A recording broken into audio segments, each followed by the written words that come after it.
Waalaikumsalam, silakan masuk nak. Silakan duduk nak. Iya Bu, kasih. Silakan nak memperbaiki posisi duduknya dan mencari posisi duduk yang senyaman mungkin. Iya Bu, ini sudah nyaman nih Bu. Oke, baik. Sebelumnya dengan nak siapa ini? Nah, dengan Aisyah dari kelas 10 Ibu. Oh, dengan nak Aisyah dari kelas 10. Apa kabar nak Aisyah hari ini? Alhamdulillah baik Ibu. Alhamdulillah baik ya. Tadi sebelum ke sini habis belajar apa saja? Habis belajar matematika sama bahasa Indonesia Ibu. Bagaimana tadi belajar matematikanya? Agak menguras tenaga sih Bu, capek karena susah. Oh, memang begitu ya, orang kalau sudah belajar matematika pasti pusing, capek. Jadi tujuan Aisyah ke sini itu untuk apa? Jadi begini Bu, saya keronan BK itu ingin curhat kepada Ibu. Oh, ingin curhat dengan ibu.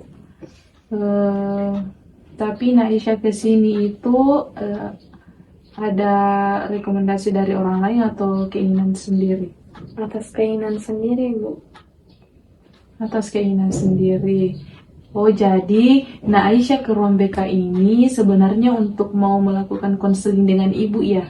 Iya Bu, itu tujuan saya yang sebenarnya.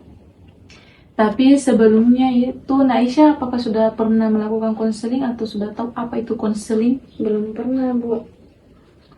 Belum pernah. Jadi Ibu jelaskan dulu ya. Jadi konseling itu adalah proses bantuan yang diberikan oleh konselor kepada konseli yang bertujuan untuk membantu konseli menemukan solusi-solusi untuk dapat mengatasi masalahnya. Tetapi perlu diingat bahwa nanti di akhir itu keputusan itu berdasarkan keputusan Aisyah sendiri. Ibu hanya sebagai fasilitator yang akan membantu Aisyah menemukan keputusan-keputusan tersebut. Nah, di dalam BK juga itu ada yang namanya asas kerahasiaan dan asas keterbukaan. Jadi selama proses konseling nanti, Aisyah mengungkapkan ke ibu apa saja yang ingin Aisyah ceritakan ke ibu. Apakah itu dari kecemasan, tekanan yang Aisyah alami selama ini, seperti itu. Nah, di konseling juga ini kita dibatasi oleh waktu nih Aisyah. Nah, proses konseling nanti ini berjalan 30 sampai 40 menit. Apakah Aisyah paham? Iya Bu, saya paham. Aisyah setuju dengan waktu konseling kita? Saya setuju. Oke, kalau begitu kita mulai saja ya proses konseling. Oke, baik. Silakan Aisyah ungkapkan apa yang Aisyah ingin ceritakan ke ibu. Jadi begini Ibu, saya merasa cemas dan kepikiran Ibu karena besok itu kan Ibu, saya presentasi untuk pertama kalinya dan untuk bicara di depan umum juga pertama kalinya Ibu. Oh, jadi Aisyah merasa cemas dan kepikiran dengan presentasi di kelas besok ya? Karena itu presentasi pertamanya Aisyah. Iya Ibu. Dan baru pertama kali juga bicara di depan kelas. Iya Ibu. Oke, Ibu mengerti apa yang kamu rasakan saat ini Aisyah. Memang ketika kita baru pertama kali ingin berbicara di depan orang banyak itu pasti akan merasa cemas, gugup. Tapi kalau boleh Ibu tahu, apa yang membuat Aisyah merasa cemas dan kepikiran seperti ini dengan presentasi besok? Saya takut Ibu presentasi saya besok tidak maksimal dan saya takut terdapat kesalahan pada saat presentasi. Dan saya juga merasa takut Ibu kalau teman saya menganggap saya tidak bisa presentasi dan lain-lain begitu Ibu. Ibu sangat merasakan ketakutan Aisyah saat ini. Tapi coba deh Aisyah lihat dari sudut pandang lain. Bagaimana Aisyah menganggap bahwa presentasi besok Aisyah di kelas itu sebagai kesempatan untuk belajar dan berkembang, dan sebagai pengalaman pertama juga untuk berbicara di depan orang banyak. Dan Aisyah bisa belajar banyak dari pengalaman tersebut. Bahkan jika dari pengalaman itu, Aisyah bisa jadi tampil sempurna nantinya ke depannya kalau ketika ingin berbicara di depan orang banyak. Tapi bagaimana Ibu jika saya benar-benar melakukan kesalahan selama presentasi? Semua orang pasti pernah membuat kesalahan saat presentasi Aisyah.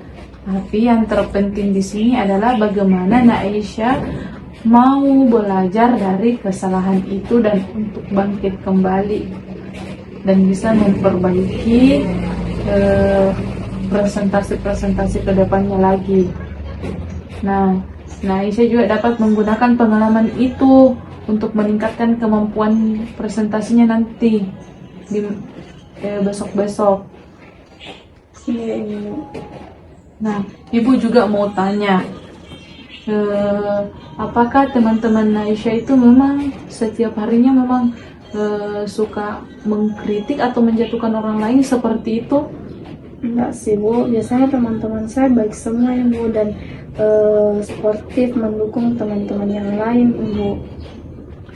Oh, kalau begitu, Aisyah juga janganlah terlalu berpikir tentang teman-temannya nanti untuk hasil presentasinya,